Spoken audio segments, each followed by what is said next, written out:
Okay, we're here in Dover Plains, and you were saying we got Amber. Amber's looking for attention. You were talking about your godfather who reminded you of a second father. Yeah, he was a very fine man, a good businessman. He had a bakery. And his name was? Anthony Baglio, Baglio. Okay. And he had brick oven that he used to bake bread and rolls. And that was the extent of it. So he, on Ash Wednesday, he had a good sense of humor, and he used to take a brick from the oven, and he used to put it on his head, on his forehead, and he used to tell me, "Come over here." I went over, and he used to put it on my head, and he was funny. He had a very good sense of humor. His address, I still remember that, at 315 Astoria Boulevard. It was 3 blocks from the ferry. At that time they had a ferry going from Astoria to Manhattan. And so anyway, that he played very good guitar, and my father played very good mandolin, and the both of them used to play at different times in our apartment. We had rented from him on the he had the store on the ovens down on the ground floor. He lived on the first floor, and we lived on the second floor. And so he was very good. And why did he only make bread? I don't know. At that time, that was the... You can make a living just selling bread. Oh, yeah. Yeah. As a matter of fact, he used to, not him, but his sons used to deliver the bread to different houses, had a route. And when we moved away from there, we lived in, I forgot where, in Woodside or whatever, and his son used to bring the bread to our house. Okay. And like once a week or once a month, my mother would pay him. Now, obviously Italians eat a lot of bread. Yeah. Would you say that he only made Italian bread, or was he making other kinds of bread? I would say Italian, Sicilian. You know, the French bread, which is long French, and thin. Yeah, French bread. Now, can I ask you a question? Sure. You don't mind if I ask you a question?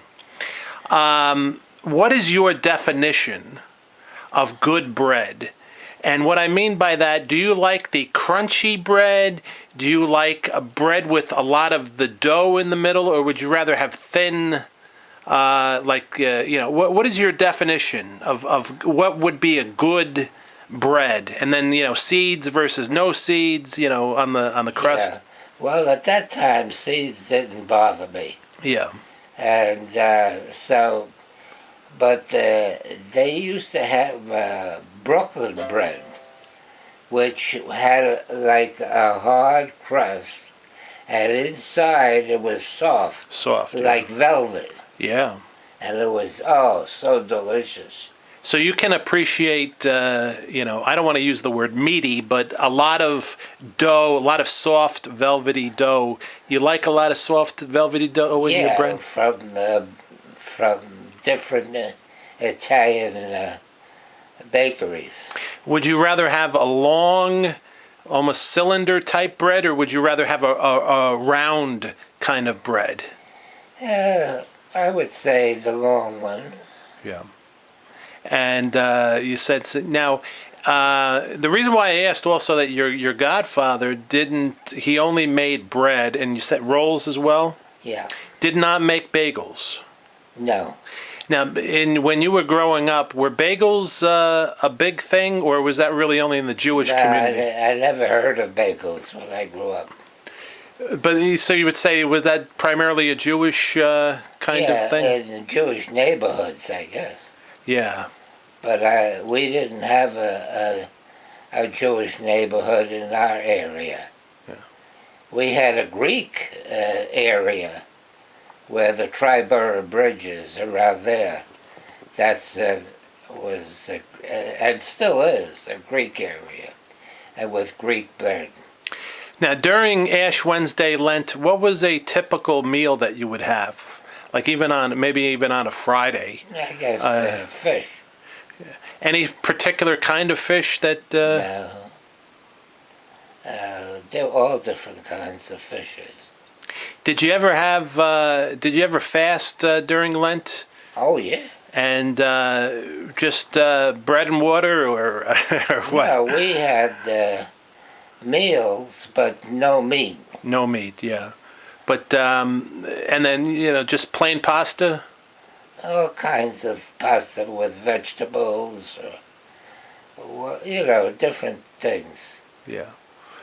But okay, but a typical breakfast that you would grow up having. What was your typical breakfast? Well, bread. Yeah. Italian or, bread. Bread or a roll, and I would have either milk or what we call latte cafe. Now, that's an Italian coffee. And what you used to do is take a cup and you fill it up with about, I'd say, 80% of milk. And then you take Italian espresso coffee and you put it on in the cup, and that would be your breakfast with bread and butter or bread and jelly or whatever. And Starbucks sells those for about $6, $7 Oh, yeah. for a large. They make a lot of money doing the lattes. But did you ever have cheese for breakfast? Not for breakfast, no. Oh. Because a typical Italian meal, not typical, I don't know how typical it is, but Italians, a lot of times they might have some bread, some cheese, and some yeah. coffee. And fruit. That would be lunch or dinner, and dinner. Yeah. That was very good. It was like a custom. Your godfather, he made enough. He made a good living selling bread. Very good. And do you remember again? What was the address of the bakery there? 315 Astoria Boulevard, and it was the parish was Mont Carmel. Oh, in Queens. Yeah. In Astoria. In Astoria, Queens. Maybe the parish is still there today. Could be. Yeah. Did you ever work in a bakery or anything? No. No? Anybody in your family ever work in the bakery? Well, my father, many years, he had a truck, and he used to deliver to stores and people's homes. The bread The itself? bread that my godfather used to make. Oh. So that's great. Yeah. And, so it all started with him taking brick out and making the ash. He had a good sense of humor. Yeah. All right. Well, thank you very much. Yes. And I'm sure Amber enjoyed that.